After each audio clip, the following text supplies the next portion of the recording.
Hello and welcome to another camping gear creation project. It's been a while since I've done one of these. A year or two ago I made 4 items with, I think it's fair to say, mixed results. 2 of them I was really happy with, one was okay and the 4th dire. So I'll just briefly go over the fate of all those 4 things because it does lead into what I'm about to do and then we'll crack on. This is my favourite of 4 and it's certainly the most used, this little folding pocket knife. I made this from an old file and a piece of oak and it's really useful. In fact, it's one of my favourite things that I've ever made. The blade is just right for anything from opening a package to slicing tomatoes. And in use, unlike most non-locking knives, it can't close down on your hand. And all this is in its own video, of course, but very happy with this one. Here's the other big success, this bag. And now consider this was my 2nd ever sewing project and it's made from an old sofa cover and some seat belts. It held up really well. This went on a fair few adventures, including our trek right across the Isle of Skye. And that's when I discovered its limitations. What I inadvertently did was build a frameless ultralight pack, essentially. And if you load this up to about 10 kilos, it's fine. It's really comfortable. It does the job nicely. But for going out for a week, I had 15 plus kilos. And yeah, that was too much for it, really. Having said that, like I say, it held up. It still hasn't fallen apart. And I'll still use it again, but for shorter duration trips where I'm not lugging quite so much weight. I was going to say, or I could slim down my kit, but that's not going to happen. The 3rd thing was a little candle lantern. I can't show you that now because I gave it to my mum ages ago. That was fine. It just wasn't any good for camping. It's just way too fragile. I do intend to make another one. I want to make a folding candle lantern, which is something they had around about the time of the First World War. Some of the officers had something that folded down to the size of a paperback book. I'd like to make one of those, but that's a project for another day. Lastly, the tent. This is the tent, and I've just dragged it out of storage where it's been since the one and only time that I used it. This has multiple issues. Not all of them my fault. The design is terrible. I got it from a 1940s or 1950s American Boy Scout magazine. But that's where I got the design for this bag, and this design is brilliant. Choice of fabric, that's on me. And the treatment of the fabric, that's also on me. So I went with, I turned this into oilcloth. So it's a decorator's dust sheet, and then I treated it with linseed oil and so forth. And it's something I always wanted to try, but this wasn't the thing to try it on because this added so much to the weight. This weighs 5.5 kilos, which for a 1-person tent is absurd. Now, interestingly, this oilcloth treatment did work. It is weatherproof, but the bulk and the sheer weight just lets this down. I made a video where I tested this tent. I put it up against a load of other tents, and my verdict was that what I should have done, rather than spending ages making this, was simply take a big bed sheet, make a load of tie-outs all around the edge, waterproof it, and use that as a camping tarp. And that's exactly what we're going to do. Here's the starting point. A king-size flat sheet. This is roughly 9 foot by 8.5. This is a bit bigger than a British Army basher, a bit smaller than a 3 metre by 3 metre camping tarp. I chose a polycotton. This is a 50/50 polyester and cotton blend because I figured it'd be stronger than just pure cotton on its own. And that's just a guess, it's not based on anything. So my plan is to possibly reinforce the edges on this. And then I'm going to put reinforcement patches on like this, but I won't put on the brass eyelets. These are a weak point. What I'm going to do instead is use these little webbing tie-outs.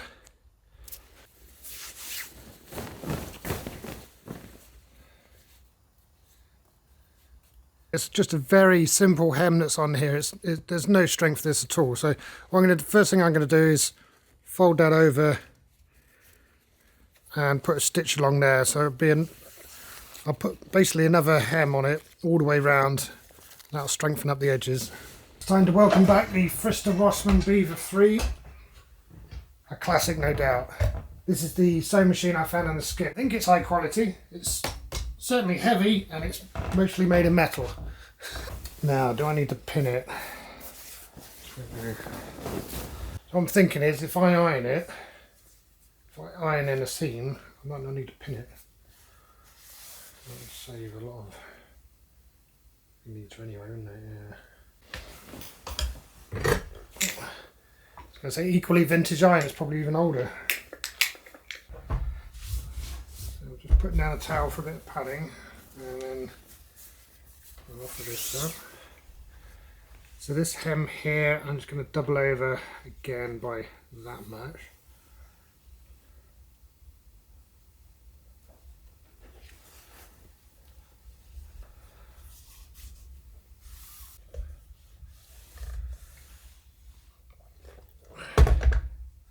Because I can't go very hot with the iron because this isn't pure cotton.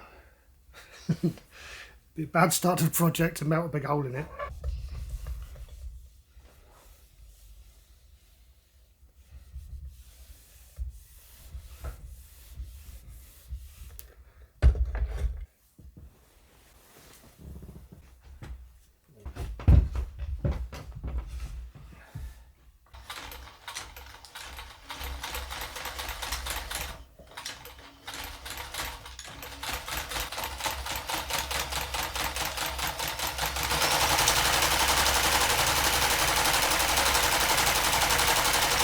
One thing I will say is that this fabric is much less stretchy than the stuff that I made, the dust sheet that I used as a starting point for the tent. This is a lot easier to work with.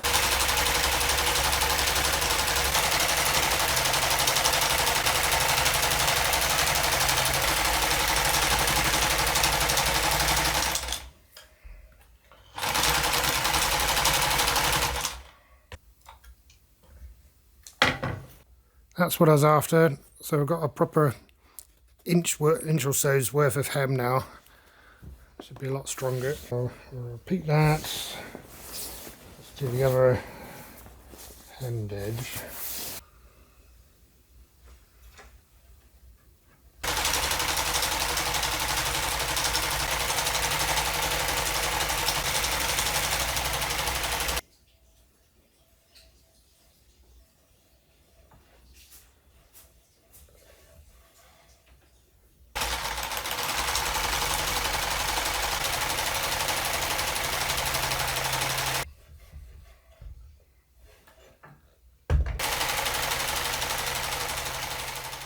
Next up, we need some reinforcement patches. Here's the plan.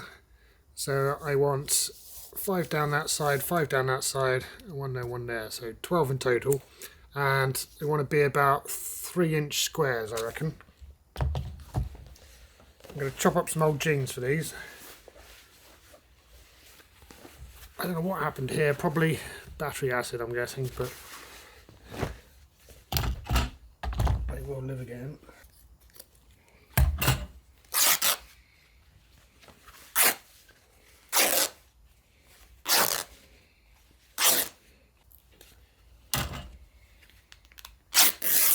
So I shredded up the jeans. I think the easiest way is to hem it all along there and then divvy it up.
So I need 4 like that, and then all the rest of them are going to come out like there.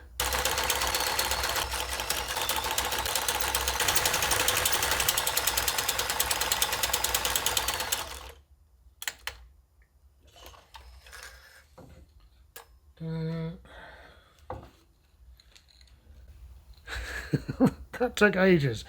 They're all done, all tagged up. Ghetto. Right, now we can mark out where to put the patches, and I should be able to do this without any measuring, so just by dividing in half each time.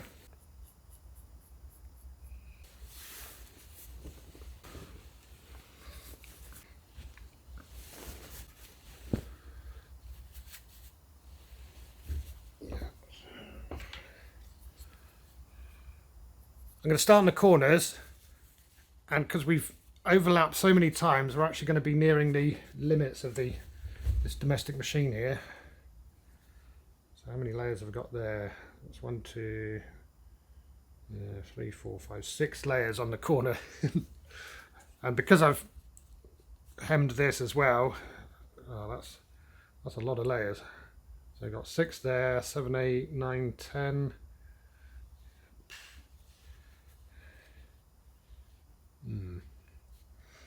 Let's see what happens.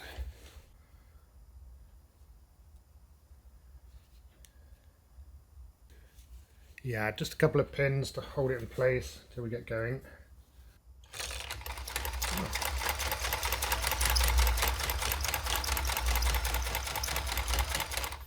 That's a pleasant surprise.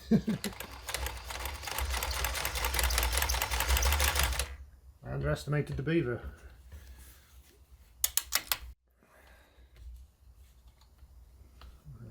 Went through that like it wasn't there.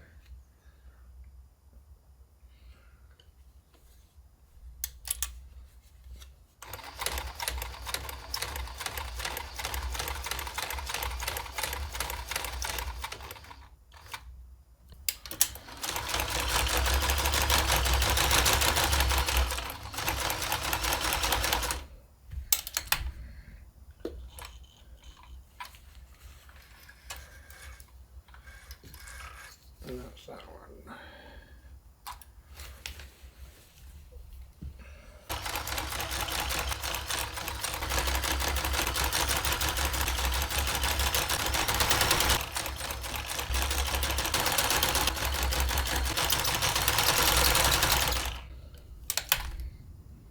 There we go.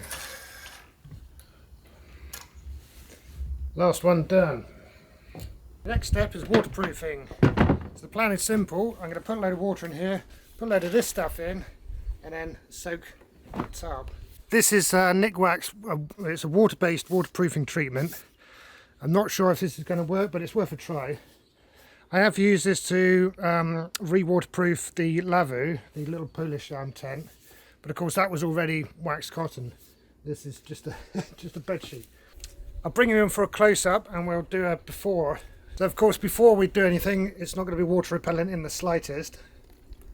There we go. It soaks it straight up, as you'd expect. The instructions for this state to use it in a washing machine, which is what I did with the little Lavu tent. But this time around, this is an experiment really.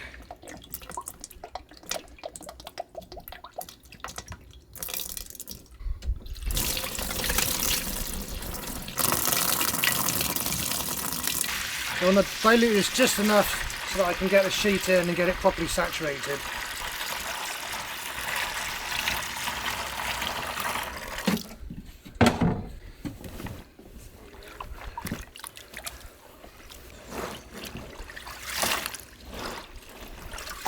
So I really want this to saturate all the fibres of the cloth, and then I'm going to wring it out and hang it up to dry. And then we'll test it and see if it's had any effect.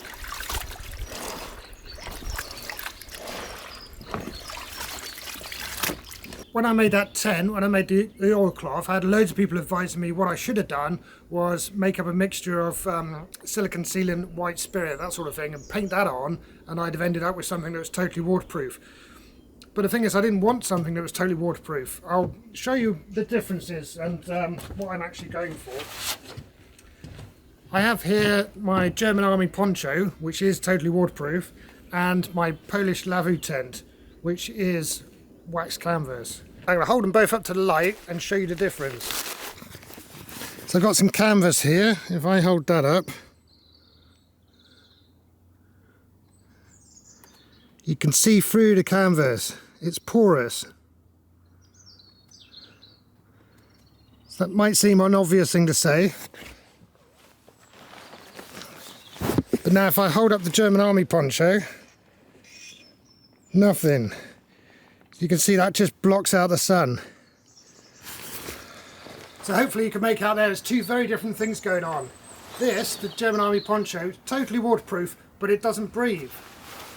So if you're sleeping under this, which I did do one time, it's very unpleasant. You wake up covered in damp. The wax cotton is breathable, so it's not as waterproof as this, but being breathable, it's far more pleasant to sleep under. The way it works then is, instead of being a completely sealed surface like this, what we've got here is obviously a woven fabric, but that fabric is impregnated with wax, and the wax is water repellent. So it stops the water wetting the surface. So water being repelled by the fabric will bead up and run off the surface. Now of course if it gets rained on enough, if it gets saturated, it does come through, it does wet through eventually, whereas that won't. But up to that point, like I say, it's a far more pleasant place to be camping under. So with that last tent, when I made the oilcloth, that's what I was after, something that was breathable, not just totally waterproof. And it worked. The oilcloth was lovely and breathable, but it was also very, very heavy. So what I'm hoping for here then is something similar to the wax canvas, breathable, but without all that weight penalty of the oilcloth.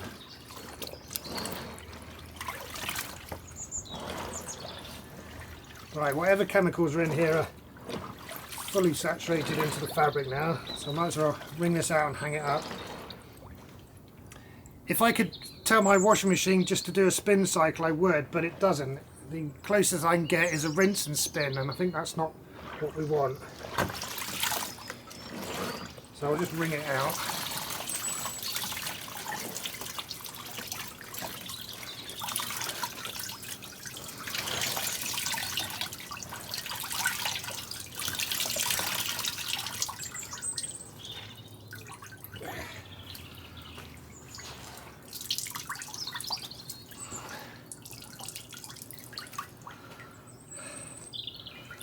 What I might try doing, I've got loads of this left. I might give it another go. Yes, we'll hang out for a bit. Let it dry and then put it in again.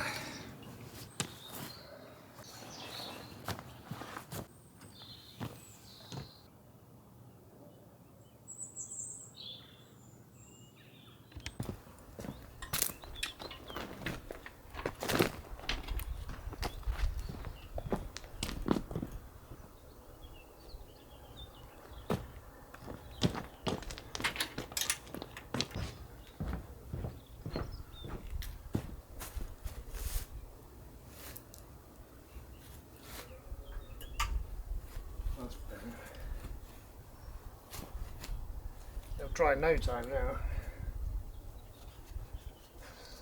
I was just thinking, that oilcloth tent, that took, was it days, weeks? A long, long time. It's obviously nice and breathable at the moment, but is it going to be waterproof or even in any way? It's had about an hour or so. It's sunny and windy today, so it's bone dry now. I'm going to take it down, stick it in the bath again, hang it up again, and then anything that's left in there, you see I'll put up the little Lavu tent. I'll put the rest on that.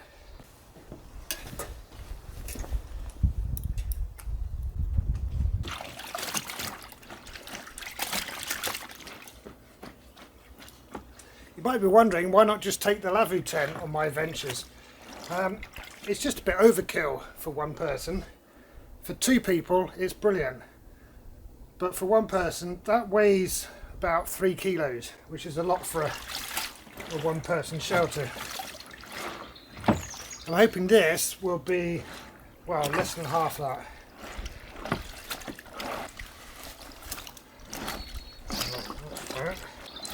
That's fully saturated again.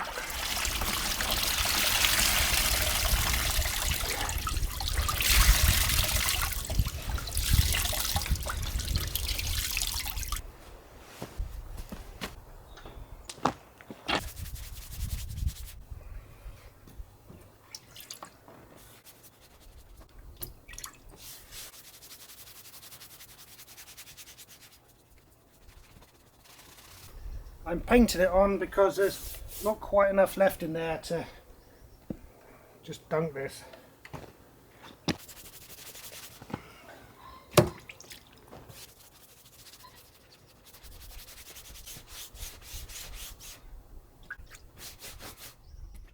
quite late in the day now. I think it's dry again. A bit hard to tell. It feels sort of greasy, waxy, which I guess is good.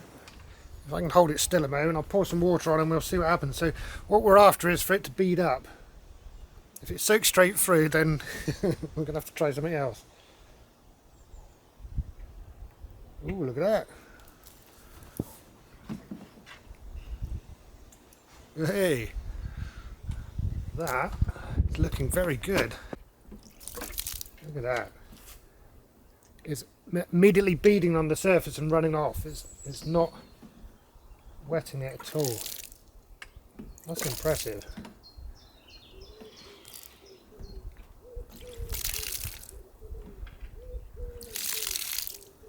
There it started to wet there. I reckon that's about as waterproof as the tent. I chucked some on here as a comparison. I remember this has got wax in it, plus I waterproofed it again just this afternoon. It's surprisingly similar. You can see how water repellent the coating is. Well, I'm well impressed with the waterproofing. That's better than I expected. Had that not worked, I was going to get out the Fabsil. Fabsil is a solvent-based waterproofer, and I'm confident that would waterproof it. But one, I'd have to paint it on, which would take ages. But for two, it would waterproof it to such an extent we'd start to lose the breathability. This has worked well, considering I'm always dubious of water-based things, but yeah, credit where it's due. That seems good. Obviously, we haven't been through rain yet. Could all go wrong yet, but anyway, it's all looking good so far. Next, I want to pitch it and see if I can make a sensible camping configuration. First, I'm going to weigh it. So I've got some digital scales. I'm just doing them 0 with the bungee on. I'll wrap the bungee around.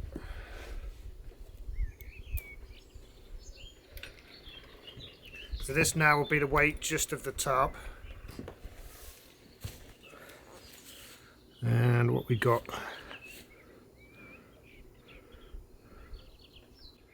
Interesting, so that's 900 grams more or less, just over. That's very nearly the weight of a British Army basher, which is roughly a kilo. This is a bit bigger. Nowhere near as strong. But this is breathable, or hopefully breathable. Well, we'll find out. Anyway, enough of the comparisons. Let's put this up and see what it looks like. I've got some pegs, a couple of hiking poles, a couple of guy ropes, and we might use these bungees as well. Now, of course, there's loads of ways to put up tarps. I'm just going to go with the first thing that comes to mind, which is my favourite one, which is to just lay it out and prop up one of the long sides. I think it's one in, pull this in tight.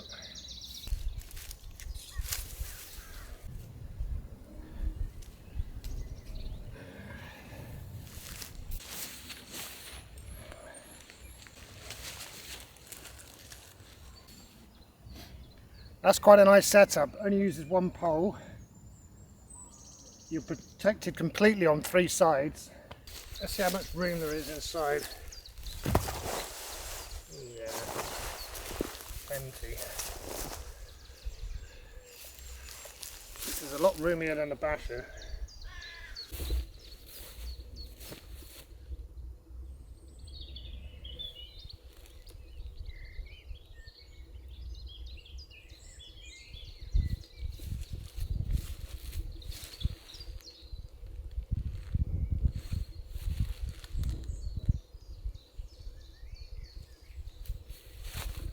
Well, there we go, from bedsheet to camping tarp. I'm very happy with it so far, but of course it does need a proper test. And for that we're going to have to go on a hike, and I've got just a thing in mind. So I'll see you for that. Cheers for now.